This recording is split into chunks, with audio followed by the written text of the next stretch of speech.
بسم اللہ الرحمن الرحیم الحمد للہ المنزہ من امکان الکذب والصلاة والسلام علی رسولہ المنزہ من امکان المثل۔ مصنف علیہ رحمہ نے وہ چار حقوق جو ترکے سے متعلق ہوتے ہیں ان کو بیان کرنے کے بعد ترکے کی تقسیم کی ترتیب کو بیان کرنا شروع فرماتے ہیں فَيُبْدَأُ بِأَصْحَابِ الْفَرَائِض، تو شروع کیا جائے گا اصحاب فرائض سے، یعنی میت نے جو مال چھوڑا ہے اولاً اس مال سے میت کی تجہیز و تکفین کی جائے گی، اور باقی مال بچا ہے تو اس سے قرض ادا کیا جائے گا۔ قرض ادا کرنے کے بعد پھر مال باقی بچا ہے تو جو باقی مال ہے اس کے تہائی سے وصیت جاری کی جائے گی، تہائی میں، اور وصیت جاری کرنے کے بعد جو مال باقی بچا ہے وہ ورثاء کے درمیان تقسیم ہوگا، اور ورثاء کئی طرح کے ہوتے ہیں تو اس ترتیب کو بیان فرماتے ہیں کہ کس ترتیب سے جو ہے ورثاء کے مابین مال تقسیم ہوگا، کہ سب سے پہلے کس کو دیا جائے گا، کس کو کتنا دیا جائے گا وغیرہ ذالک۔ تو فرماتے ہیں فَيُبْدَأُ بِأَصْحَابِ الْفَرَائِض، تو شروع کیا جائے گا اصحاب فرائض سے۔ اب اصحاب فرائض کہتے کسے ہیں؟ وَهُمُ الَّذِينَ لَهُمْ سِهَامٌ مُقَدَّرَةٌ فِي كِتَابِ اللَّهِ تَعَالَىٰ، تو وہ ہیں جن کے حصے کتاب اللہ میں مقدر ہیں، بیان کر دیے گئے ہیں۔ اب چاہیں کتاب اللہ میں بیان کر دیے گئے ہوں یا سنت میں یا اجماع امت میں، مصنف علیہ رحمہ نے صرف کتاب اللہ کو ذکر کیا، کیوں؟ اس لیے ذکر کیا کہ وہ اقوا ہیں، اور باقی رہا سنت اور اجماع سے جو حصے مقدر ہیں وہ بھی حقیقت میں کتاب اللہ ہی کے ذریعے ہیں، تو اس لیے مصنف علیہ رحمہ نے یہاں فقط کتاب اللہ کا ذکر کیا۔ یعنی اصحاب فرائض کون ہوئے؟ کہ جن کے حصے کتاب اللہ یا سنت رسول یا اجماع میں مقدر ہیں، بیان کر دیے گئے ہیں۔ تو تین حقوق ادا کرنے کے بعد جو مال باقی بچا ہے تو سب سے پہلے اصحاب فرائض کے جو حصے بنتے ہیں ان کو وہ دیے جائیں گے۔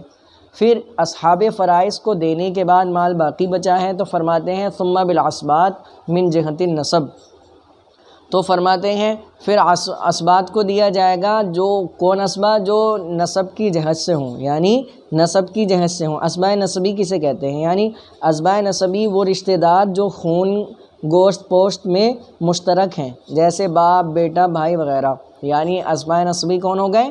کہ جو خون وغیرہ میں جن سے میت کا رشتہ ہو تو وہ ہیں اسبائے نسبی۔ تو جیسے باپ ہے، بیٹا ہے، پوتا ہے، تو ان کو دیا جائے گا۔ کب؟ اصحاب فرائض کو دینے کے بعد اگر مال بچا ہے تو ان کو دیا جائے گا، اور اگر مال نہیں بچا ہے تو ان کے لیے کچھ بھی نہیں ہے۔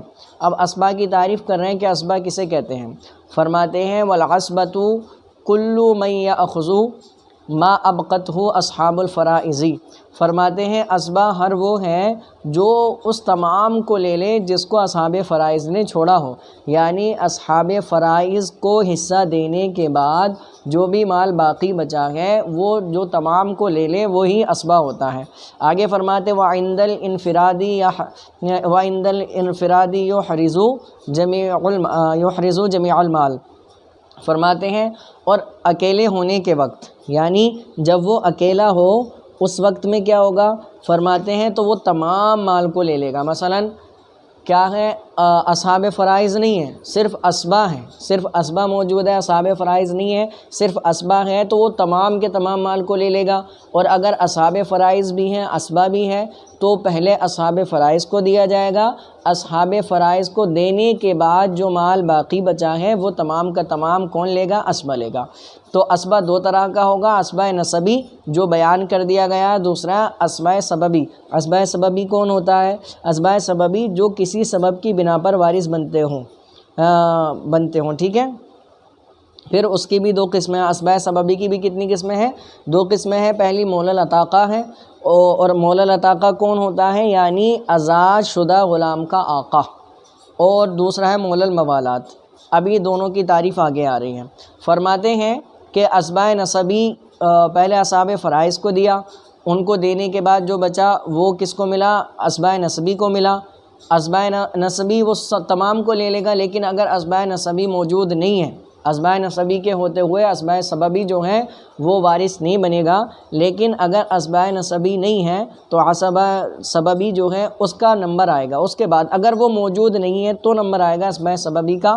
اور فرماتے ہیں ثم بالعصبۃ من جہت السبب، تو فرماتے ہیں پھر اسبا من جہت سبب، یعنی جو سبب کی وجہ سے اسبا بنا ہو وہ کون ہے؟ وہو المولا العتاقہ، اور وہ مولا العتاقہ ہے، یعنی آزاد شدہ غلام کا آقا، آزاد شدہ غلام کا آقا۔ مثلا زید نے خالد کو آزاد کر دیا، زید نے خالد کو آزاد کیا، تو اب زید جو ہے وہ خالد کا آقا ہے، ایسا آقا جس نے خالد کو آزاد کیا۔ اب خالد کا ہو گیا انتقال، خالد کے پاس جو مال باقی ہے، جو ترکہ ہے اس کا، پہلے اس کے اصحاب فرائض کو دیا جائے گا، اصحاب فرائض کو دینے کے بعد اس کے جو عصبہ نسبی ہیں ان کو دیا جائے گا، اگر عصبہ نسبی نہیں ہے تو پھر اس زید کا نمبر آئے گا، ٹھیک ہے؟ تو مولا العتاقہ سمجھ گئے؟ فرماتے ہیں ثم عصبتہ، پھر اس کے اسبا، کس کے اسبا؟ یعنی آزاد شدہ غلام کے آقا کے اسبا۔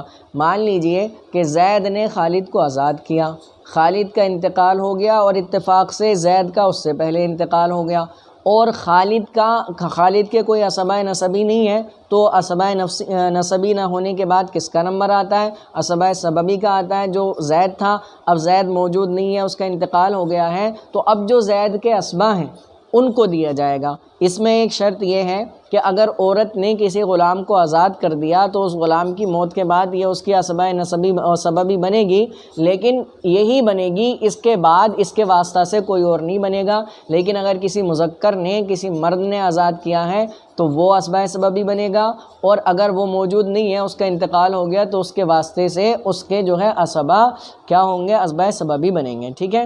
فرماتے ہیں اعلیٰ ترتیب وار، جیسے ترتیب بیان کی جا رہی ویسے ہی۔ فرماتے ہیں اگر یہ بھی نہیں ہے، نہ تو عصبہ سببی ہیں، نہ نسبی ہیں، نہ ان کے عصبہ ہیں، تو پھر کیا کیا جائے گا؟ ثم الرد علی ذوی الفروض نسبیتی بقدر حقوقہم، فرماتے ہیں پھر رد کیا جائے گا، یعنی اصحاب فرائض کو دیا گیا، اصحاب فرائض کو دینے کے بعد مال بچ گیا، نہ تو اسبہ نسبی ہیں، نہ اسبہ سببی ہیں، نہ ان کے اسبہ ہیں، جو مال بچا ہے اس کا کیا کیا جائے گا؟ تو فرماتے ہیں پھر اس مال کو لوٹایا جائے گا ذوی الفروض نسبیہ پر، ان کے حقوق کے بقدر، جتنا ان کا حق ہے اسی کی مقدار ان پر دوبارہ تقسیم کیا جائے گا۔ اور یہاں پر بتایا گیا علی ذوی الفروض نسبیہ۔ تو دیکھیں اصحاب فرائض بھی دو طرح کے ہوتے ہیں، ایک ہوتے ہیں نسبی اور ایک ہوتے ہیں سببی۔ نسبی جیسے وہ رشتہ دار جو خون کی وجہ سے، گوشت وغیرہ کی وجہ سے مشترک ہو، جیسے باپ بیٹا پوتا وغیرہ۔ اور اسبہ سببی کون ہوتے ہیں؟ اصحاب فرائض میں کیا ہے؟ وہ بھی دو طرح کے ہوتے ہیں، نسبی اور سببی۔ تو نسبی کون ہے؟ وہ رشتہ دار جو خون کی وجہ سے مشترک ہوں، جیسے ماں باپ دادا وغیرہ۔ اور سببی وہ رشتہ دار جو خون کی وجہ سے مشترک تو نہیں ہیں لیکن کسی عارضی سبب کی بنا پر ایک دوسرے کے وارث بنتے ہیں، جیسے میاں بیوی۔ تو اصحاب فرائض میں میاں بیوی بھی آتے ہیں۔ اگر ان کو دینے کے بعد اگر مال بچا ہے تو میاں بیوی پر نہیں لوٹایا جائے گا، بلکہ ان پر لوٹایا جائے گا جو اسبہ نسبی ہیں، نہ کہ سببی، ٹھیک ہے؟ تو اب ان کو لوٹا دیا، ان کو لوٹانے کے بعد پھر مال بچا تو پھر کیا کیا جائے گا؟ ثم ذوی الارحام، پھر ذوی الارحام پر لوٹایا جائے گا۔ اور ذوی الارحام کسے کہتے ہیں؟ ذوی الارحام کہتے ہیں ان رشتہ داروں کو کہ جن کا میت سے رشتہ تو ہوتا ہے لیکن نہ وہ اصحاب فرائض میں آتے ہیں، اور نہ وہ اصحاب فرائض میں آتے ہیں اور نہ ہی وہ اسبہ بنتے ہیں، تو ان رشتہ داروں کو یہ مال لوٹایا جائے گا۔ پھر اس کے بعد ثم المولا الموالات، پھر مولا الموالات کا نمبر آتا ہے۔ مولا الموالات کیا ہے؟ مثلا کوئی مجہول النسب شخص ہے، کسی کا نسب نہیں پتہ، اس نے کسی دوسرے شخص سے کہا کہ میرے مرنے کے بعد میرا سارا مال تیرا ہے۔ یہ یاد رکھیے گا، مجہول النسب، جس کا نہ باپ پتہ ہو، نہ بیٹا پتہ ہو، نہ بھائی پتہ ہو، خاندانی کا جس کا نہ پتہ ہو، اس شخص نے کسی دوسرے سے کہہ دیا کہ تو میرے مرنے کے بعد میرا مال تیرا ہے، اور جو ہے اگر میں کوئی جنابت کرتا ہوں، کوئی گناہ کرتا ہوں، مجھے کوئی سزا ملتی ہے تو اس کا بھی تو کفیل ہوگا، تجھ کو ہی اس کا ہرجانہ بھرنا پڑے گا، اور اس نے قبول کر لیا، تو یہ ہو گیا مولا الموالات۔ تو کہتے ہیں اب اگر جس کا انتقال ہوا ہے اس کا مولا الموالات ہے، اور اس کے جو ہیں یہ سارے بھی تھے، ان میں سے کوئی موجود نہیں ہے، یعنی اصحاب فرائض اسبا میں سے اور جو بھی پیچھے ذکر کیے ہیں، تو اس کا نمبر آئے گا، ٹھیک ہے؟ اب اس کے نمبر آنے کے بعد اگر یہ بھی موجود نہیں ہے تو پھر کس کا؟ اگر یہ بھی موجود نہیں ہے تو پھر آئے گا ثم المقر لہ بالنسب علی الغیر، پھر نمبر آئے گا اس کا کہ جس کا اقرار کیا، جس کے نسب کا اقرار کیا اپنے علاوہ پر، بحیث اس حیثیت سے لم یثبت نسبہ باقرارہ من ذلک الغیر، کہ اس کا نسب ثابت نہ ہو اس کے اقرار سے اس غیر سے، اذا مات المقر علی اقرارہ، جبکہ اقرار کرنے والا اپنے اقرار پر فوت ہو جائے، مر جائے۔ دیکھیں بیٹا کیا یہ مسئلہ کیا ہے، مسئلہ یہ ہے کہ مثلاً کسی شخص نے اقرار کیا زید کے لیے کہ یہ میرا بھائی ہے، تو اس نے جو ہے کیا اقرار کیا، اس نے اپنے باپ پر اقرار کیا کہ یہ میرے باپ کا بیٹا ہے، باپ کا بیٹا ہوگا تبھی تو بھائی ہوگا، یا یہ کہا کہ یہ میرا چچا ہے، تو اس نے اپنے دادا پر اقرار کیا کہ وہ میرے دادا کا بیٹا ہے، ٹھیک ہے، اور باپ نے اور دادا نے اس کی تصدیق نہیں کی، تو اس تصدیق نہ کرنے کی وجہ سے اس کا اقرار ثابت نہیں ہوگا، اقرار اس کا ثابت نہیں ہوگا۔ اگر انہوں نے تصدیق کر دی تب تو وہ پھر اصحاب فرائض میں سے یا اسبا میں سے کسی نہ کسی میں داخل ہو جائے گا، لیکن اگر انہوں نے تصدیق نہیں کی ہے تو اس کا نسب اقرار سے ثابت نہیں ہوگا۔ پھر اب جس نے اس کا جو ہے اقرار کیا تھا کہ میرا بھائی ہے تو باپ پر اقرار کیا، میرا چچا ہے تو دادا پر اقرار کیا، تو یہ اقرار اس نے کر لیا۔ پھر اب یہ شخص مر گیا اپنے اقرار پر، مثلا زید نے اقرار کیا تھا، اب زید مر گیا۔ آگے فرماتے ہیں اب اس کے علاوہ اس کے نسب میں کوئی وارث بھی موجود نہیں ہے، کوئی بھی نہیں ہے، نہ اصحاب فرائض میں سے ہیں، نہ اسبا میں سے ہیں، نہ اسبا سببی ہیں، نہ نسبی ہیں، اور نہ ہی ذوی الارحام ہیں، کوئی بھی نہیں ہے۔ تو فرماتے ہیں تو پھر یہی جس کے لیے اس نے اقرار کیا تھا وہی کیا بنے گا، وارث بنے گا، ٹھیک ہے۔ اور فرماتے ہیں اب اگر یہ بھی موجود نہیں ہے تو پھر کیا ہوگا، فرماتے ہیں ثم الموصى له بجميع المال، کہتے ہیں پھر وہ وارث بنے گا، تمام مال اس کو دے دیا جائے گا جس کے لیے کل مال کی وصیت کی گئی ہو، جس کے لیے کل مال کی وصیت کی گئی ہو۔ یا آپ نے جان لیا کہ وصیت کتنے مال میں جاری ہوتی ہے، ثلث میں، یعنی ثلث مال میں وصیت جاری ہوتی ہے۔ اب کسی نے تمام جمی مال کی وصیت کر دی تو اس کو ثلث مال دیا جائے گا۔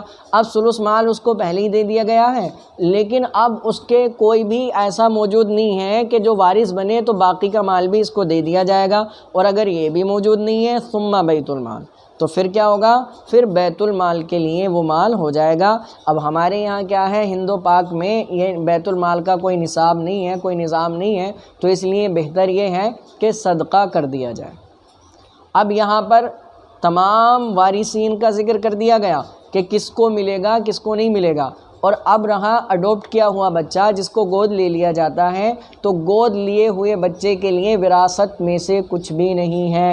اگر وارثین کے ہوتے ہوئے اس کو اگر وہ وراثت پر قبضہ کر لیں، یا پھر کوئی اس کے لیے بھی کہے کہ اس کو بھی دیا جائے اور وارثین اس سے خوش نہ ہو، تو یہ فعل جو ہے ناجائز و گناہ ہے، حرام ہے ایسا کرنا، کہ جس بچے کو گود لیا گیا ہے اس کا حصہ نہ تو کتاب اللہ میں ذکر کیا گیا، نہ سنت رسول میں اس کا ثبوت ملتا ہے، نہ اجماع امت سے ملتا ہے، نہ اقوال ائمہ سے ملتا ہے، تو وہ جو بچہ گود لیا گیا ہے وراثت میں اس کا کوئی حصہ نہیں ہے۔ مگر اگر میت نے اپنی زندگی ہی میں اس کو کچھ مال دے دیا یا کسی چیز کا مالک بنا دیا، ہبہ کیا اور اس پر قبضہ دے دیا، تو اب وہ اسی کا مال ہو گیا۔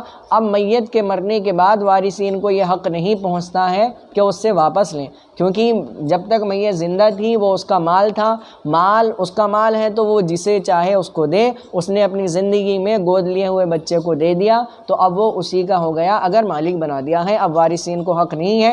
تو اس لیے جو بچے کو گود لے لیتے ہیں ان کو یہ، اور ان کے کوئی وارثین نہیں ہیں، یا وارثین ایسے ہیں کہ جو اچھے نہیں ہیں وغیرہ، جو بھی وجوہات ہوتی ہیں، اور وہ چاہتا ہے کہ میرے مرنے کے بعد یہ اس کا مالک ہو جائے، تو صرف اس کے کہنے سے ایسا نہیں ہوگا، یہ وصیت کرنا ہوگا۔ اس کے لیے طریقہ یہ ہے کہ وہ اپنی زندگی ہی میں اس کو مالک بنا دے، اور مالک بنانے کے بعد اس کو قبضہ دے دے، تو اب وہ مال اسی کا ہوگا، اب کسی وارثین کا اس میں کوئی حق نہیں ہوگا۔ لیکن اگر اس نے صرف یہ کہہ دیا کہ میرے مرنے کے بعد تمام تیرا ہے، تو یہ وصیت ہوئی، اور وصیت جو ہے ثلث مال میں جاری ہوگی، اس سے زیادہ میں جاری نہیں ہوگی۔ اب وارثین جو ہیں اس سے مال لے لیں گے، 1/3 کے علاوہ جتنا بھی ہوگا وہ تمام مال وارثین اس سے لے سکتے ہیں۔ تو اس لیے بہتر یہی ہے، آج کل دیکھا جاتا ہے گود لے لیتے ہیں بچوں کو اور زندگی میں کچھ نہیں دیتے، صرف اتنا کہہ دیتے ہیں کہ میرے مرنے کے بعد تمام مال تیرا ہے۔ تو ایسا کرنے سے وارثین کا حق منقطع نہیں ہوگا، منقطع جبھی ہوگا کہ جب وہ یہ کہہ دے کہ وہ اپنی زندگی ہی میں اس کو مالک بنا دے، مالک بنانے کے بعد قبضہ دے دے، تب وہ اسی کا مال ہوگا۔ اب وارثین کو اس سے لینے کا کوئی حق نہیں ہے۔